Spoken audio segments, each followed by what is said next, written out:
Let's get this going. I don't know why I titled it a question mark at the end. This is a fantasy football draft. This is an Underdog Best Ball Mania. $25 buy-in, $15 million prize pool. This thing's filling up incredibly fast.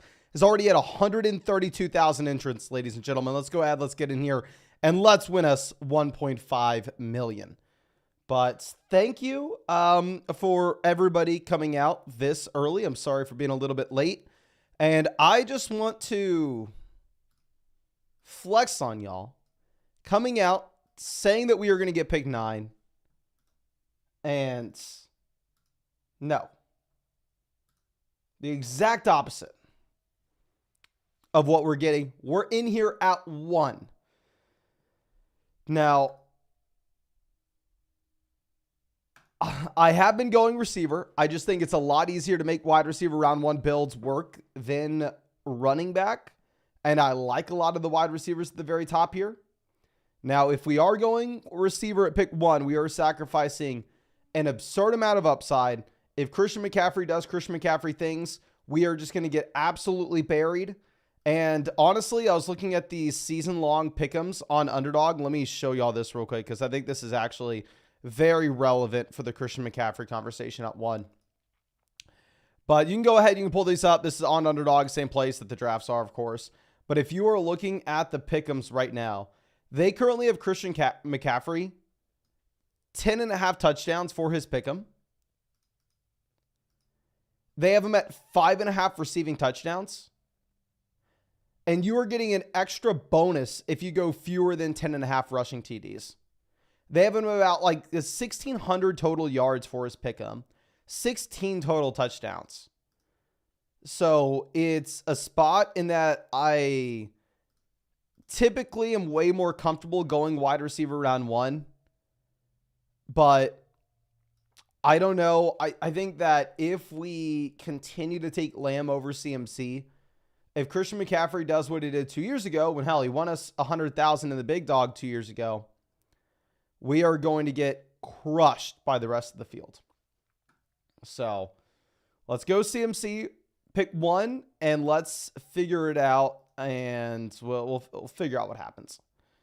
But we got Cade out here with us at pick 12. Happy to see it, my friend. And let me see who else is out here in this draft with us. We got Steven pulling for Cade in this one. Okay. Frank coming out saying Brees at 4. Yeah, Brees at 4, definitely going to be a unique build. It's allowing the team at 5 to get Tyreek Hill. So, yeah, I mean, I'm sure that team at 5 is jumping up and down with excitement. Typically, you're going to see Tyreek Hill go at pick 3 in these drafts, but Chase goes ahead of him and Brees goes ahead of him in this one. So, super interesting. Daniel in here at pick 7. I'm sure you're happy to be coming away with a Monroe St. Brown. I know I've drafted with you a ton, my friend, and I know you have crushed us a ton. So, I'm glad I'm not next to you. We'll say that. We'll say that. Okay. Okay. Puka, AJ Brown off the board. So really the only craziness that you're going to see in round 1 of this draft is Tyreek falling to 5. But outside of that, everything so far looks pretty standard in the decisions that people have been making. Gibbs goes 11. You're not going to see Gibbs ahead of Garrett Wilson a ton, but honestly, I'm not going to fault anybody at all for taking Zamir Gibbs there. And let's smooth this over. Anthony says, are y'all seeing the game? I will pull up the game so we can talk about what's happening as well. And of course, if you're not already on Underdog, the Underdog Fantasy is where we're drafting every single day. This is where the draft is right now. They're best ball drafts, so there's no time commitment at all during the year. That's how I'm able to live stream these drafts every single day. That's how I was able to win $150,000 on Underdog 2 years ago. That's how, we've done this for years and years and years. And if you want to draft with us, or if you want to check out any of those pick'ems that we're showing off, like the Christian McCaffrey pick'ems at the beginning of this, you can find the link in the description, comment section, live chat. If you use code FLOCK, you are going to get my 2024 fantasy football rankings. You are going to get my 2024 fantasy football draft guide. You're going to get a 50% deposit bonus up to $250 on a new account. Plus, you are going to get a special pick'em, something like Luka Doncic more than less than half a total points. And Underdog's available in damn near every state. So got that out of the way. And yes, we got a CMC share, my friend. I am a little too scared not to do it. Not to have any CMC this season. CMC's been great for us over the past few years. The pick this year to start fading CMC. I think based off the constructions that we're really liking in drafts right now, it kind of makes sense. But if CMC just hits his median projections, he's burying us if we don't take him. AB, thank you for the kind words, my friend. Happy to see you. And let's pull this around. Harrison goes at 15. Harrison typically will go before Taylor and Barkley. Yeah, London falling here just a bit as well. I'm assuming we see London off the board at 16. Will be really interesting if London makes it to the Bijan team. No, London does go at 16 there. Nico Collins off the board 17. Here, ADP doesn't really matter in round 2. These guys are kind of going to go in just almost random order.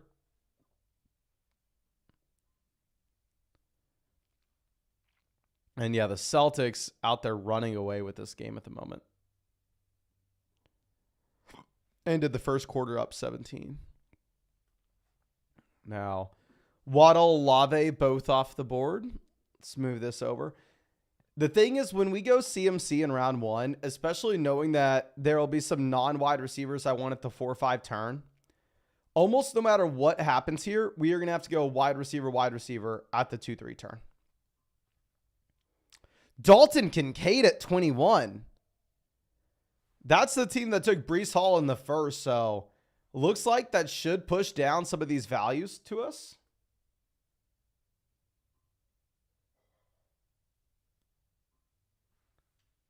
Dear God. JT went Chase at 3. He goes Devontae Adams. The team with CeeDee Lamb on the clock.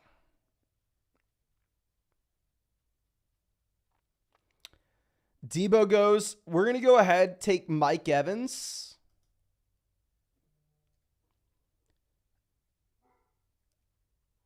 Dear God. We're definitely going wide receiver. Spam the chat. Do you want Diggs, Smith, Nabers, or more? I'm thinking I may go. I just have so much Devonta Smith already.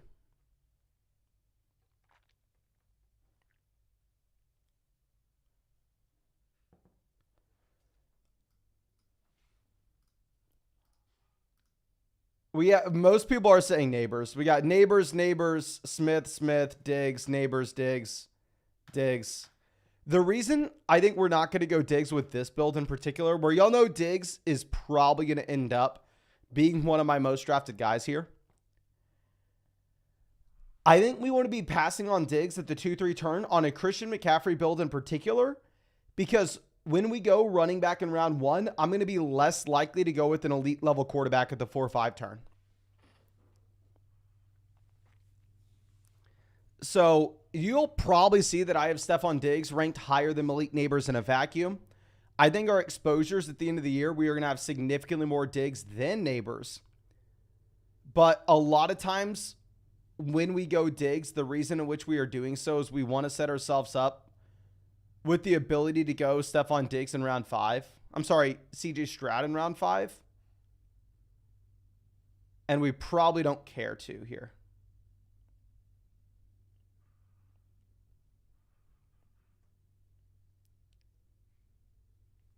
Okay. Let's move this over. Yeah, Kelsey 28. Let's see what the team at 4 looks like. Let's see what the team at 4 looks like. Anub says, why do you like Diggs so much? I've heard a lot of the film guys not liking his tape. So if you look at Diggs, it's a tale of 2 seasons last year, where if you're looking at the first half of the year, Stephon Diggs was an elite level receiver, as we've seen over and over and over again for Stephon Diggs over a large sample. If you look at the second half of the season, once you had the change that offensive coordinator, Stephon Diggs and his usage just completely fell off the map since Ken Dorsey was fired. But I don't know. I think you have a receiver with a track record of top-end production. You have elite level quarterback play this next year. So I'm willing to bet more so on the Houston passing offense than almost any other passing offenses in this round, in round 3. Peck Birdman asking how much Nabers we've drafted. Great question. I think we took him in a live stream yesterday, but I don't know if we've taken that much of him. Let me go ahead and pull this up.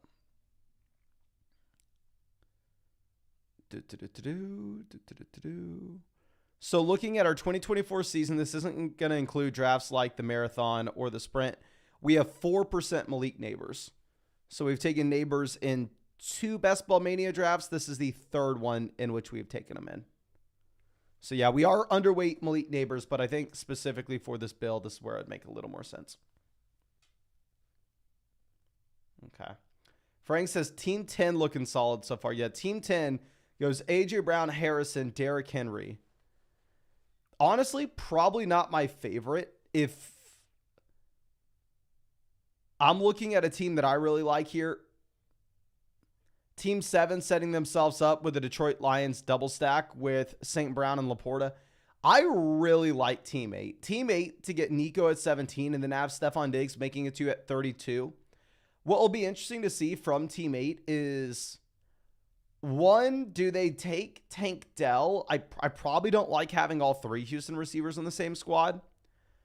But one, hypothetically, would they take Tank Dell if he makes it? Which they do. They take Tank Dell. And my follow-up question is, were they going to push it and try to get Stroud at pick 56? So it looks like that's their plan for now, to go Nico, Diggs, Dell. I don't love the 3rd Houston receiver, unless you truly think Stroud's leading the NFL in passing yards. But, I mean, if through the first 3 rounds at least, Bijan, Nico, Diggs, love the start. Okay. Cade went with the Flowers-Lamar pairing at the turn.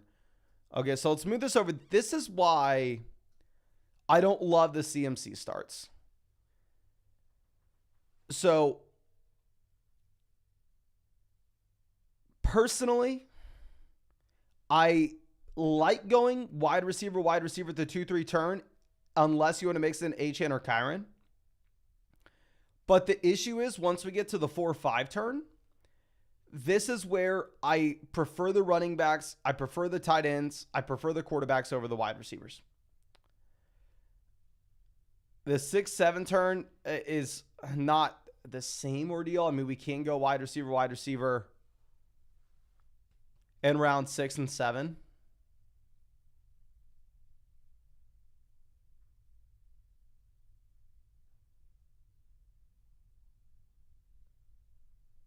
Okay, Kirk goes 46. The issue is when we get here at 48,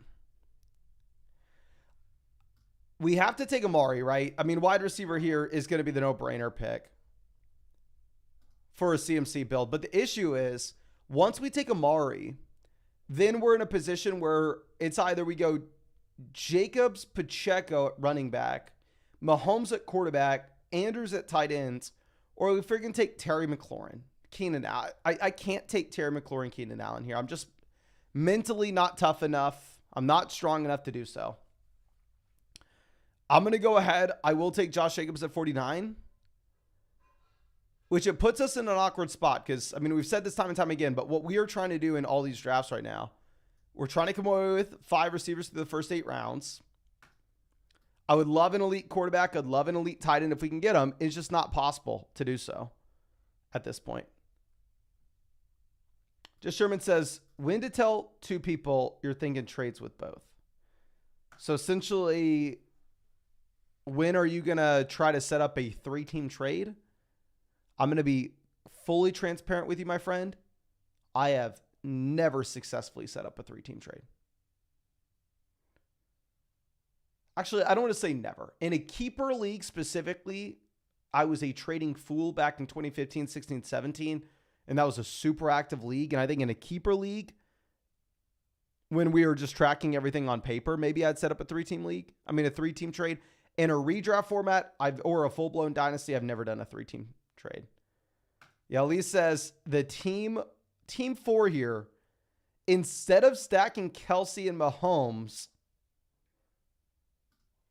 They take Stroud, and the team at 8 must be absolutely heated. Heated.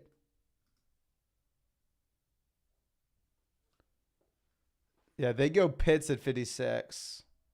They go Pitts over Keenan and Anthony Richardson. I would almost prefer the pivot to Anthony Richardson, to be honest.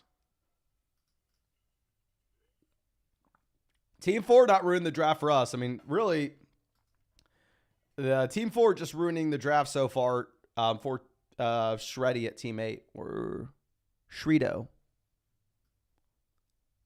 Let's move this over. Rashad White goes 58. Hollywood 59. Really interesting to see that team at 11 decide to go Jalen Hurts over Josh Allen. They didn't have A.J. Brown. They didn't have Devonta Smith.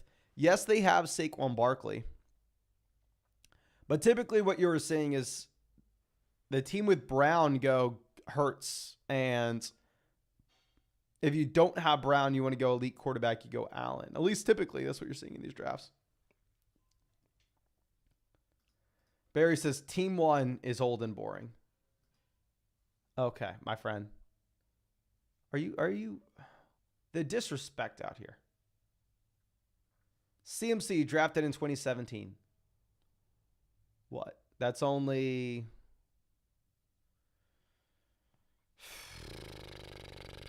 6 lifetimes ago. Mike Evans drafted in 2014. Amari drafted in 2015. Jacobs drafted in 2019. We got Malik Nabers drafted in 2024, baby. Yes, nobody else is drafted in 2020 beyond on this team, but we got Nabers. Okay. Henry says, Team 4 has 0 receivers through the first 5 rounds. Good luck. Yeah, I mean, Team 4 is toast no matter what, right? I think that's the least of Team 4's worries, to be honest. Hopkins goes 65. Kittle off the board 66. Interesting Kittle pick when you see a Team 4 go Kincaid and Kelsey. When they go, they force a bully tight end strategy, and it looks like Team 4 may not know what's going on, so they may make a mistake and take a third tight end, so you just essentially lock in your 2 tight ends right now. Okay, so let's move this over. Keon Coleman off the board at 68. Team 4 goes Rashee Rice here. Good for us. I wasn't considering Rice.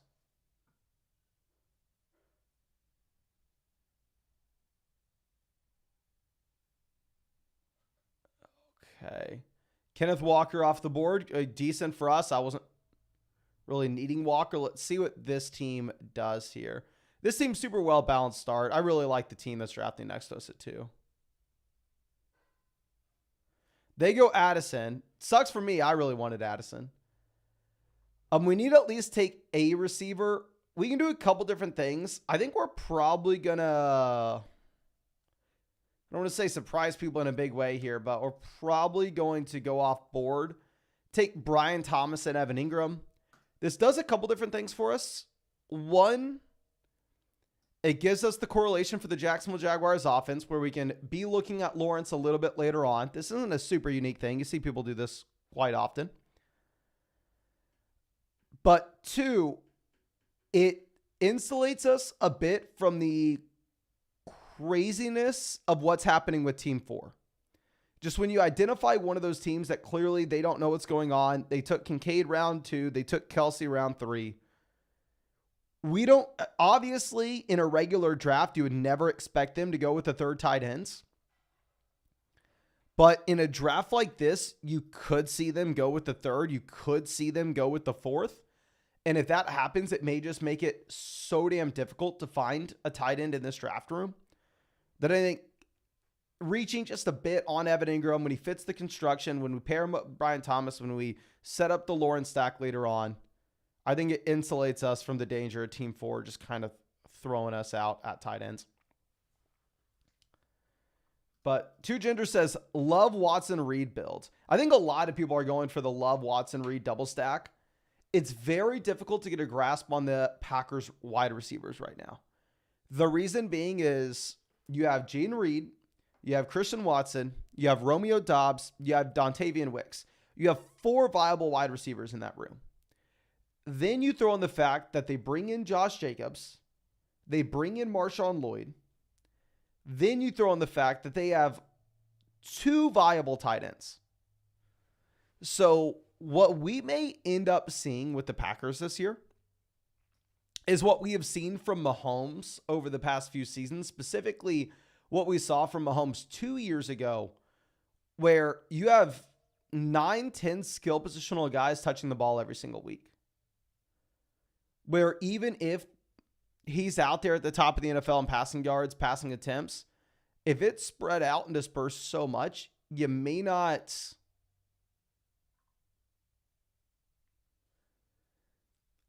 I don't know. You may not be able to have enough volume going to Reed Watson for them to return value. It's just very difficult to know. Jamie says, never seen a finals game end so fast. I'm obviously an NBA casual, but I was surprised to see when the Celtics were favored as much as they are. Gabe says, when can we expect your ESPN PPR redraft rankings?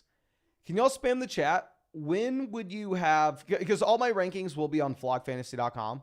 Right now on flockfantasy.com, we just have our dynasty rankings and best ball rankings because I was assuming that none of y'all are drafting in redraft leagues at the moment. But can y'all spam the chat and let me know when would you like to see redraft rankings? Like when is your redraft league?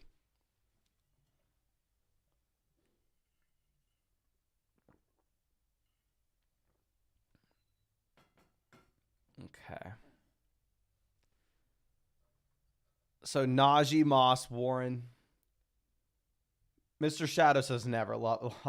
Late July, August or September, into July. Yeah, this is what I'm thinking. I was thinking July. Laszlo says end of June, last week of August. Yeah, most people are August, September. So my initial plan right now, at least, is to get them out into, not end of June, but maybe July.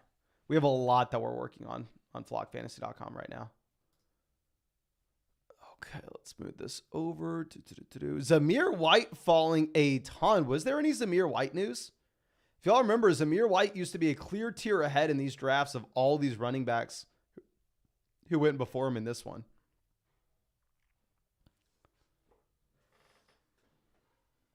Okay. Now, there is an interesting development in this draft right now.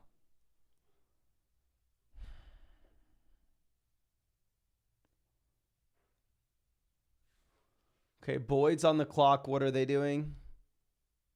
They go Brock Bowers at 91.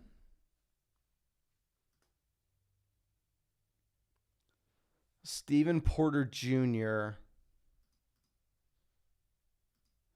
Really the wild cards with what the usurper team's doing. We can assume that Millie, if he gets the choice, is going to go Dak. What sucks is Love goes right before us. I was honestly considering taking Jordan Love here, even though we don't have Reed or Watson, and targeting some of the Packers a little later on. The reason for this is he saw a team take 3 pretty high-end quarterbacks in this draft. Cheeky Opson, happy to see you, my guy. So what's up, Mason? Had to rep the flock. Appreciate you. And we may have another flock meetup. I'm thinking right now we may fly out all the creators from flockfantasy.com. So the stock exchange guys, the domain guys, the land guys, may fly them all out to Austin and have an Austin meetup in August, my friend. So love to see you there. And should be a lot of fun. Okay. Sutton goes 93. Yes. Sutton was definitely in play for us if he would have made it. Let's see if Millie takes Dak or if they think they can pass on Dak and still get him on the way back around. They pass on Dak, think they can still get him on the way back around. We're definitely going to take Jameson. Gives us the ability to go Goff a little later on. I'm not a Jameson fan, but he does fall almost 10 picks past ADP here. And let's think about this long and hard. If we go Dak, Brandon Cooks 127 ADP. We could pretty comfortably get Brandon Cooks to 121. We could go Zeke. I'm not taking Dak. I think Dak scores a ridiculous amount of points for being drafted in this range. And I'm a little bit afraid of what's going to happen with the quarterback position in this draft. But we're going to go Jameson and then Tony Pollard. Actually, we should. I'm an idiot. That Pollard pick was really bad. The Pollard pick should have been David Njoku. We should have been able to stop at 2 tight ends there. And yeah, if we would have taken Njoku, we could have stopped with Evan Ingram, David Njoku. We could have set up a Deshaun Watson double stack with Amari Cooper. We should have insulated ourselves really from that team at 4 doing crazy stuff with taking those 2 tight ends and potentially grabbing a third. So, yeah. HBK says, who do you think is the best real-life rookie quarterback ready to run in NFL offense week 1? I would assume Caleb. I mean, I'm not going to sit here and act like I'm some massive expert. And I watched Caleb play in college, and I watched Drake May play in college, and I'm going to come out here and say, oh, everybody's a fool for thinking Caleb was the unanimous number 1 overall pick. It should have been. No.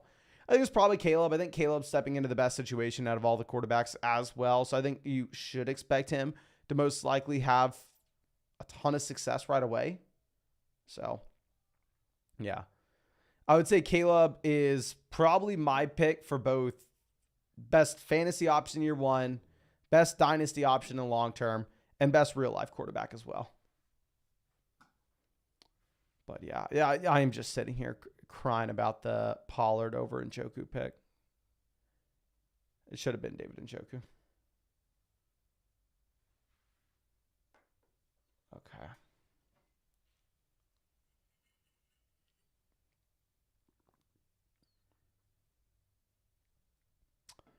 Anub says, what's your thoughts on balancing exposures versus having stands on players? So it's an interesting question, and I think it's going to be so dependent on you personally in your exact situation. Because say like we go back and we look at our drafts over the past 2 years. Some of the guys we've gone all in on have worked out extremely well. Some of them have been horrible misses.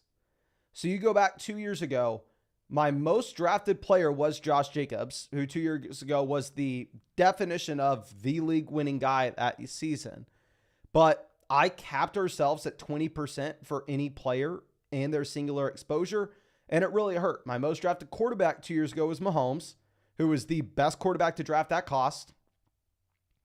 And it really hurt to cap ourselves at 20%. My second most drafted running back was Kenneth Walker. It really hurt to cap at 20%. But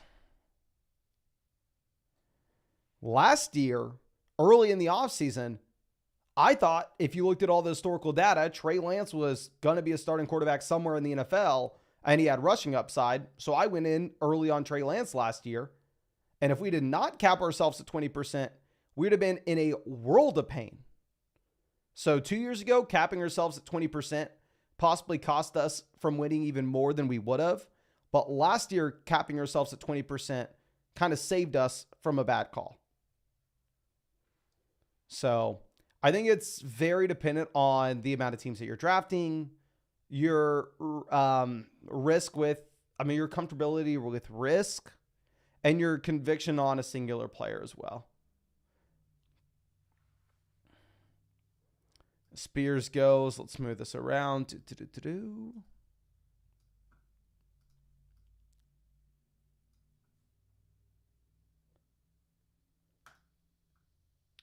Brandon says, would you trade Jefferson for Brees and Olave in a dynasty format? Probably not, to be honest with you. Completely understand if you wanted to. Dean says Fields starts weeks 15 through 17. If you think Fields starts weeks 15 through 17, you need to be taking all the Justin Fields, my friend. This JP team taking Lawrence absolutely kills us. I'm not going to fault them at all for doing so. They have Christian Kirk. It makes a ton of sense for them to go Lawrence there. But now we're in a position where we kind of need to take quarterback here at the turn at pick 120. Tua's not really in play for us. We're probably going to end up going Jared Goff. We have the stack with Jameson. That's why we go Jameson in the previous round to give ourselves this option.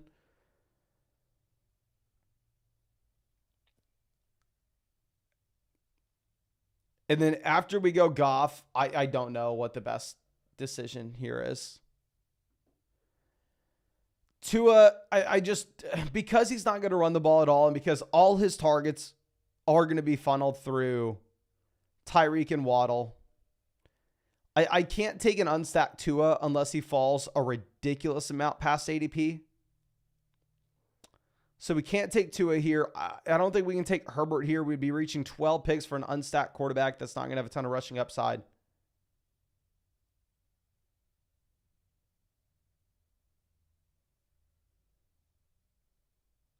So we're going to take Gus Edwards at 121.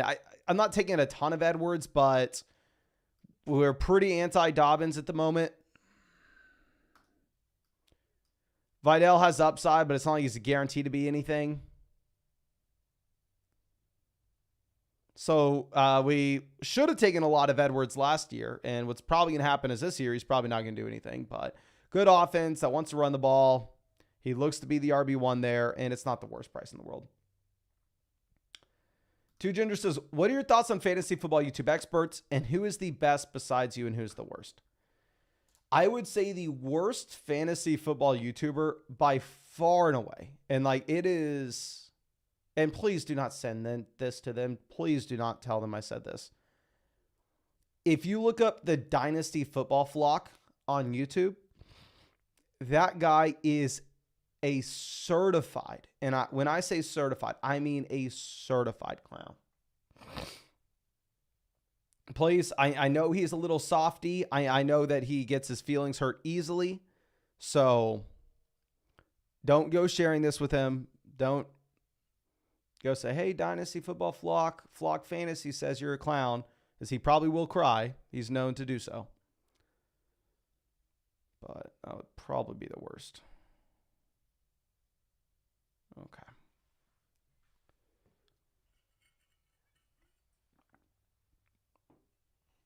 Brian says he's sending it to him right now. My friend, this is why we can't have fun in this live streams.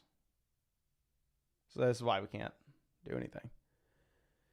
Nick Chubb goes 129, and yes, I mean, yeah. Speaking of the guy at Dynasty Football Flock, he has been taking Nick Chubb, which is embarrassing because Nick Chubb just continues to fall further and further and further in these drafts, where by the time we get to July, Nick Chubb's probably going to be going around 13.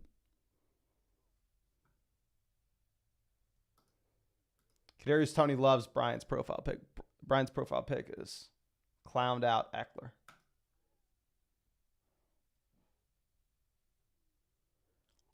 Okay, 131. Myers falls a considerable amount. Blake Corum falls. What is interesting here is, obviously, Kyren Williams has fallen given the injury news. Like, if you were going and looking at Kyren Williams right when Best Ball Mania opened, this is someone that was going in mid-round 2, and now instead he is going mid-round 3. So people are definitely spooked off Kyren, but I'm also consistently seeing Blake Corum fall in comparison to where he was going right after the Kyren injury news broke.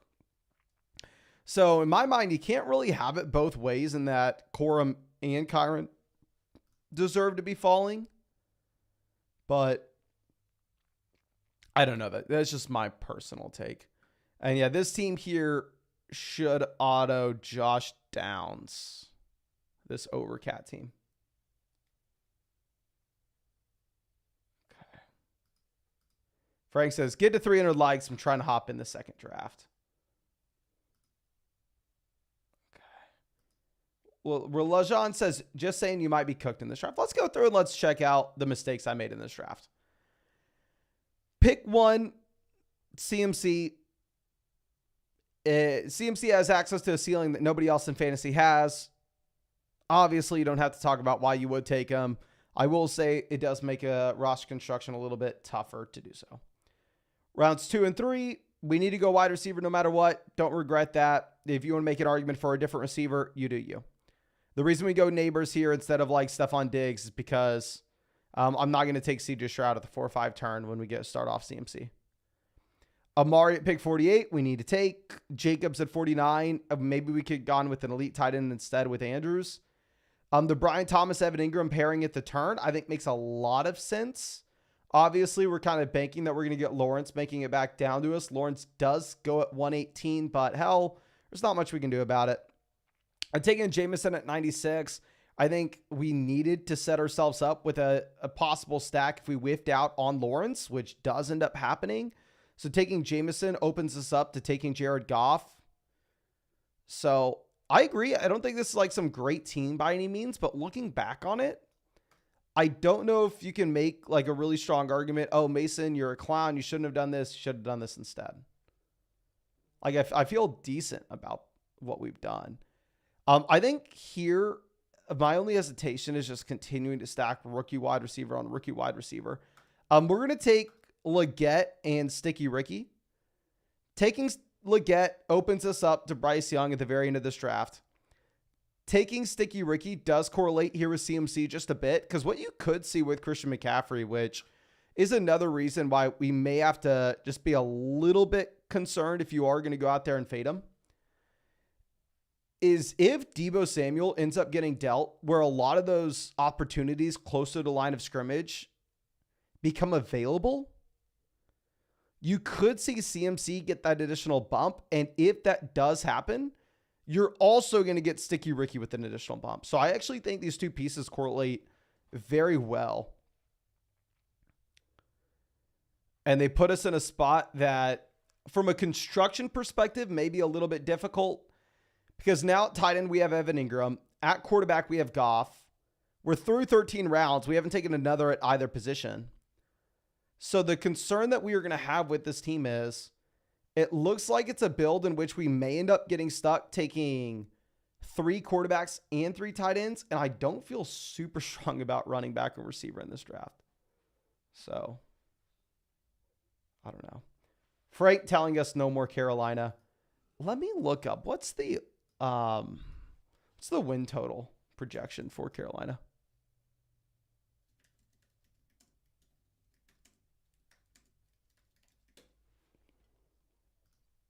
Okay, it's going to be 5.5. I already know it.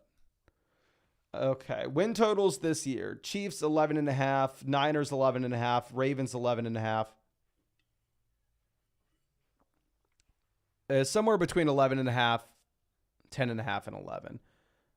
You have the Bengals at 10.5, Lions 10.5, Eagles 10.5, Bills 10.5, Cowboys 10.5. Let's go to the bottom. Let's see the Panthers. Panthers 5.5. We called it. Over does get a little bit of juice on it, minus 115. But yeah, still projects out to be a horrendous team.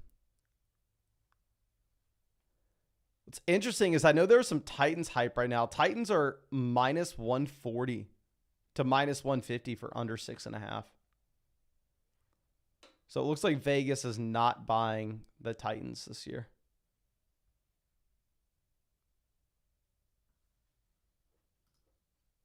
Okay.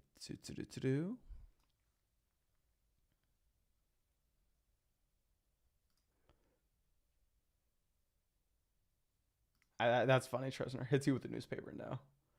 Yeah. No, Carolina bad. That's pretty funny. Yes, that's why if we would have known that we were going to go Leggett, Ricky, I know it sounds dumb and it probably doesn't matter, but just looking at like a team that has 4 rookie wide receivers on it, it does kind of scream like, okay, how does this pan out? How do we see the winning Best Ball Mania team have, unless this truly is the best rookie wide receiver class that we have seen since 2014, which if that's the case, then hell, I mean, maybe we do have a ton of upside here, but I am always hesitant to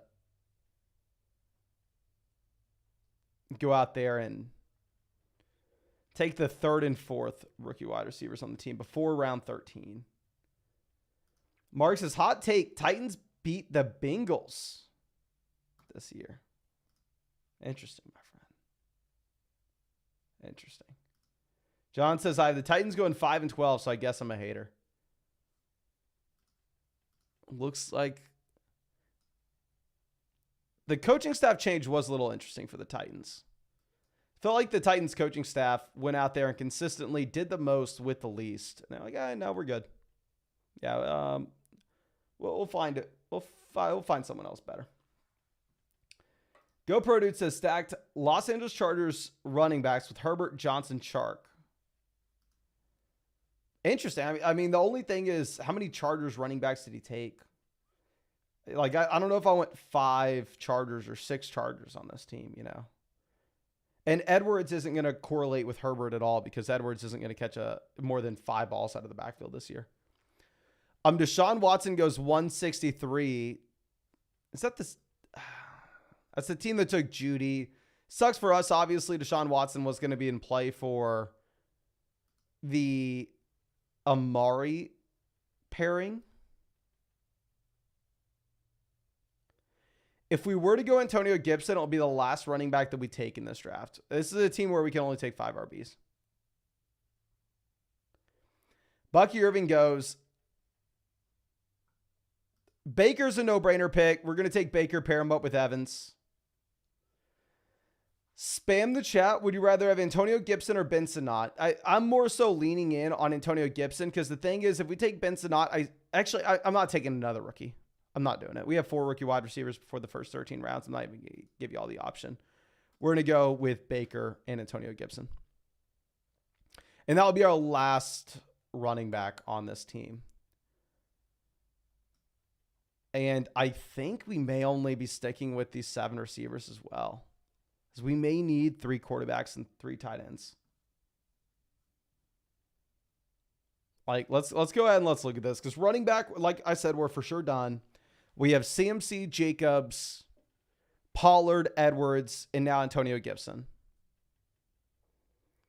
Wide receiver, we have Mike Evans, Malik Nabers, Amari Cooper, Brian Thomas, Jameson Williams, Xavier Legette, Sticky Ricky. Tight end, we have Evan Ingram. Quarterback, we have Goff and Baker. So I think we need to go 3 quarterback no matter what. I think we most likely need to go 3 tight ends. But I don't feel that good at wide receiver. What this team is really hinging on is 3 things. 1, we need this to be a phenomenal rookie wide receiver class. 2, Jameson Williams actually has to be something. And 3, Ayuk or Debo need to get traded. If those 3 things happen, which obviously is a long shot to have all 3 happen, but it's a long shot to turn $25 into $1.5 million. If those 3 things happen, this team could be pretty damn good. Looking at the correlating pieces that we have on the builds, we have CMC, Sticky Ricky, like we said, possibly with the Debo or Ayuk deal. We have Mike Evans stacked with Baker Mayfield. We have Malik Nabers, not stacked currently, but I think Daniel Jones will be in play later on. We have Brian Thomas, Evan Ingram paired up. We have Jameson Goff. We have Pollard for a bring back. And it looks like that is it for the team. Okay. Yes, honestly, I know Danny Dimes is a horrendous real-life quarterback, and maybe I just have a skewed perception of him a bit because he did win us 10,000 in Best Ball Mania 2 years ago. But given his rushing upside, I am fine mixing in Daniel Jones at the very end. GoPro says all 3 Chargers running backs, Herbert, Quentin Johnson, all way past ADP. I don't think you can do that on a Best Ball Mania team, my friend. To go with a total of 7 Chargers is just way, way too much. I'll talk about it more in depth in like the in-depth stacking video we'll put out later this year. But yeah, if you're looking at a large field tournament contest like this, for you to get there in week 17, just think about how many dead roster spots you're going to have where really you can only have like 3 or 4 teams from the same offense spiking into your lineup. So to have 7 guys from the same offense on your builds, you're not leaving yourself with much wiggle room at all.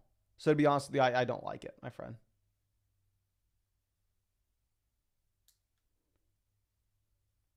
Okay. Now, good for us once we see Gibson. Once we take Gibson, we see a bunch of running backs off the board.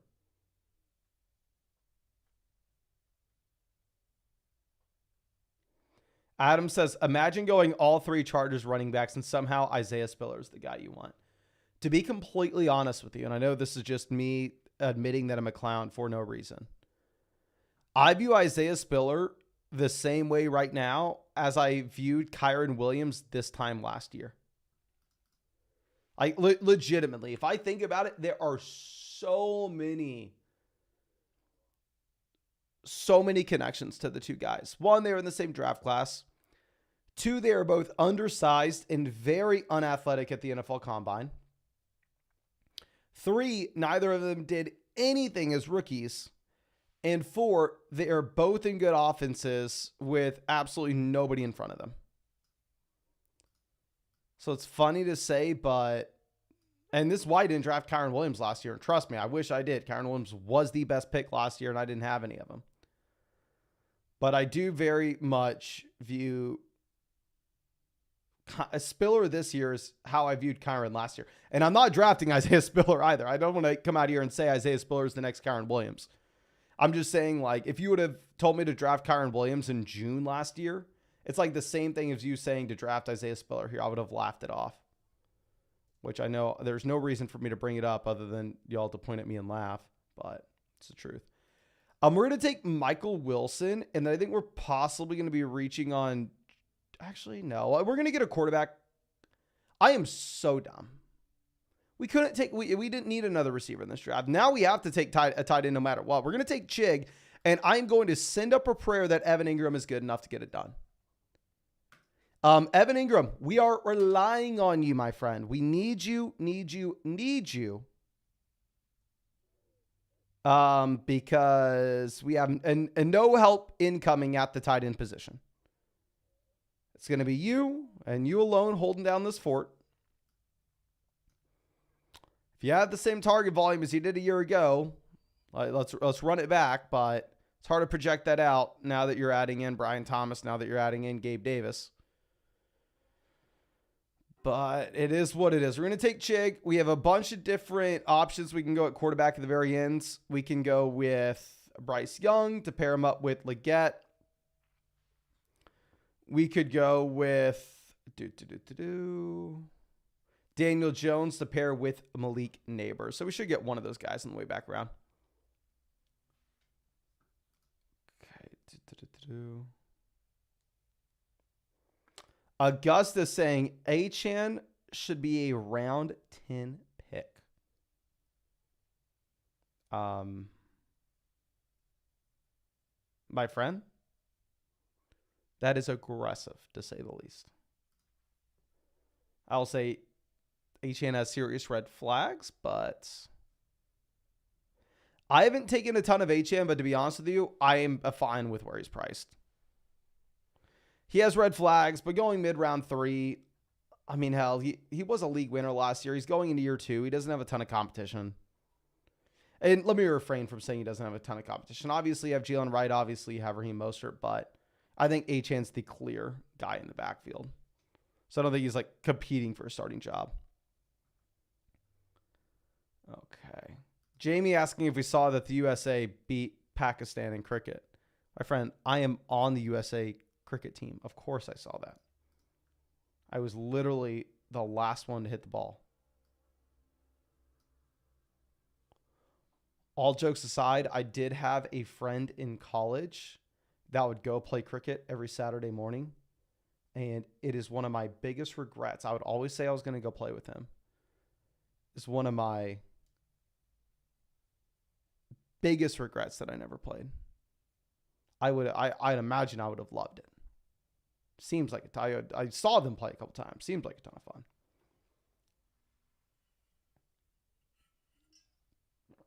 Ryan says, as much as you take Lamar, I think you'd be super high unlikely. I've ended up with a considerable amount of likely this year, but I just think Andrews dominates there this season. I mean, if you're looking at me taking likely, I am overweight Isaiah Likely at the moment. I don't feel great about it, but the reason I'm overweight Isaiah Likely is I'm overweight Lamar Jackson. So since I'm overweight Lamar Jackson, I do naturally just take a lot of Likely, whether I want to or not. Okay, this team should auto-draft Jalen Tolbert. And we are looking at Daniel Jones coming back around to us. If we don't get Daniel Jones, which I'm expecting to, do we have any other potential pivots?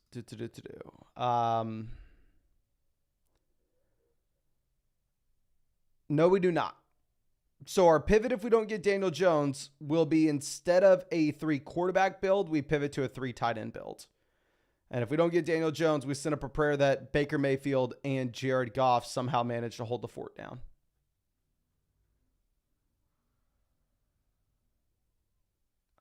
Okay.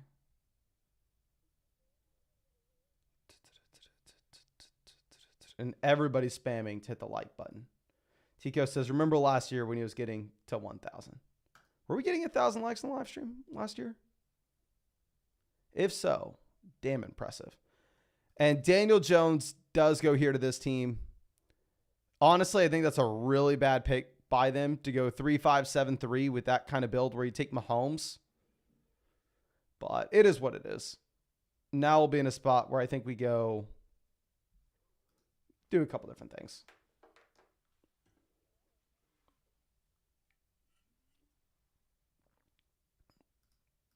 Near the start of the season. Okay. We'll see. We better be getting there when we're back from Europe then. I'm just kidding. I don't really care. I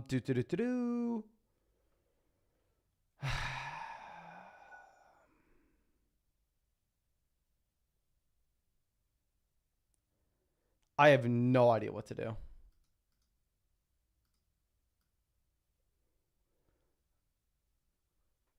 Okay, I'm going to close my eyes, randomly click. We're going to get one of these guys. And it's done. I don't know who we got out of the two, but got sniped on Daniel Jones, got sniped on Bryce Young. No bueno for us. But I think, honestly, fine team. I think we can make it work. But looks like that should be it for this live stream, ladies and gentlemen. Appreciate you. Really hope that you have a great night. And of course, we'll be live tomorrow night, the night after, and then we go to Europe. So honestly, we're not going to be live for too much longer. Make sure you come out to the live stream tomorrow night. And yeah, if you want to join a draft with us, you can find the link to Underdog in the description, comment section, live chat. It's everywhere. Code FLOCK will get you a 50% deposit bonus up to $250. Plus, you will get a 2024 fantasy football draft guide from yours truly. You will get our 2024 fantasy football rankings. And on top of that, Underdog's available in damn near every state. Plus, you'll get a special pick, something like Luka Doncic, more than less than half a total point. But thank you again, ladies and gentlemen. I really do appreciate you. Really hope you have a great day. And hope we get to see you out in live stream tomorrow night.